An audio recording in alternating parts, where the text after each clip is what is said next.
दोस्तों, स्वागत है आप सभी का आपके अपने चैनल दीप हिंदी ऑनलाइन संसार में। आज हम आप लोगों के लिए लेकर आए हैं संज्ञा, जिसे इंग्लिश में नाउन कहते हैं। संज्ञा का मतलब होता है किसी नाम, किसी व्यक्ति का नाम, वस्तु का नाम, स्थान का नाम, भाव का नाम आदि। तो संज्ञा की परिभाषा है वह शब्द जिसके द्वारा किसी प्राणी, व्यक्ति, वस्तु, स्थान या भाव के नाम को संज्ञा कहते हैं। जैसे राम, सीता, गुलाब, आगरा, कुर्सी, मिठास आदि। भेद, संज्ञा के भेद हैं। संज्ञा के मुख्य रूप से 3 भेद होते हैं। व्यक्तिवाचक, जिसके अंदर व्यक्तिवाचक, जातिवाचक, भाववाचक। व्यक्तिवाचक के अंतर्गत जिस शब्द से किसी एक ही व्यक्ति, वस्तु, स्थान का बोध हो उसे व्यक्तिवाचक संज्ञा कहते हैं।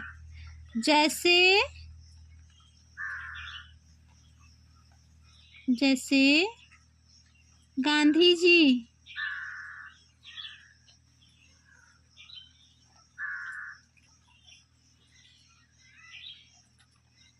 जम्मू कश्मीर,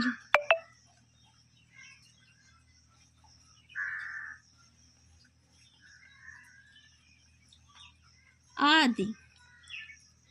जातिवाचक संज्ञा के अंतर्गत जिस शब्द व नाम से किसी व्यक्ति, वस्तु की जाति का बोध हो।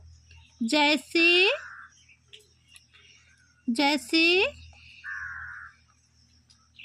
कृष्ण भगवान,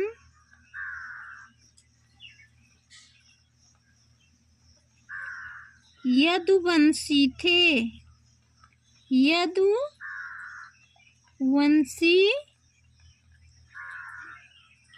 थे। अर्थात कृष्ण भगवान की जाति का बोध यहाँ पर यदुवंशी अर्थात यादवों के रूप में कराया गया है। इससे यदुवंशी अर्थात उनकी जाति का पता चल रहा है। भाववाचक संज्ञा, जिस शब्द से किसी वस्तु या व्यक्ति के गुण, भाव, व्यापार, धर्म, स्वभाव का बोध हो उसे भाववाचक संज्ञा कहते हैं। जैसे कुर्सी एक वस्तु है जो बैठने का कार्य करती है।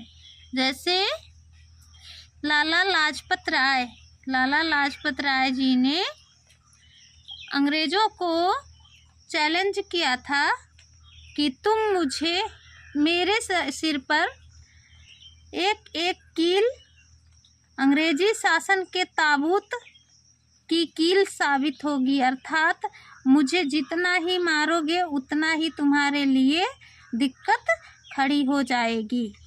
तो इस प्रकार से किसी व्यक्ति के भाव और धर्म, स्वभाव, गुण, व्यापार आदि को भाववाचक संज्ञा के अंतर्गत रखा जाता है। भाववाचक संज्ञा की पहचान कुछ चिन्हों द्वारा होती है, जिसके अंतर्गत प्रत्यय आते हैं। जैसे ई प्रत्यय, त्वा, ता, पन, हट, वट, पा, का, वा, शा, नत। ई से जैसे बन जाते हैं ईमानदार, ईमानखोर। त्वा से त्वरित, ता से तान, तन्हाई, पन से पनघट, हट से हट जाओ, वट से वट, पा से पाकड़, का से कबूतर, कौन, वा से वसंत, सा से सपेरा, नत से नतमस्तक आदि। इस प्रकार से इन प्रत्ययों द्वारा कई वाक्यों का निर्माण भाववाचक संज्ञा के अंतर्गत किया जाता है।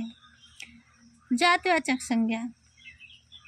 जातिवाचक संज्ञा के भेद हैं दो, द्रव्यवाचक संज्ञा और भाववाचक संज्ञा। द्रव्य का मतलब होता है तरल पदार्थ, जैसे सोना, चांदी, घी आदि।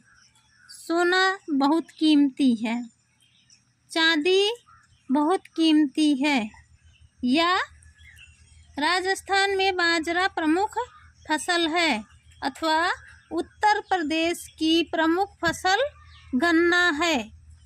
इस प्रकार से किसी स्थान का बोध हो रहा है, किसी द्रव्य का बोध हो रहा है, तरल पदार्थ का बोध हो रहा है, इस प्रकार वो द्रव्यवाचक संज्ञा के अंतर्गत आता है।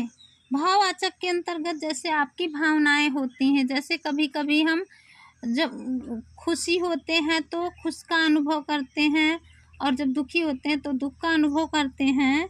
या जैसे मेरा परिवार ही मेरा संसार है, अर्थात हमारा परिवार यदि सही है, हमको संतुष्ट है, तो फिर हमें किसी चीज़ की आवश्यकता नहीं है, हम अपने परिवार के साथ खुशी खुशी रह सकते हैं। इस प्रकार से हमारी भावनाएं हैं।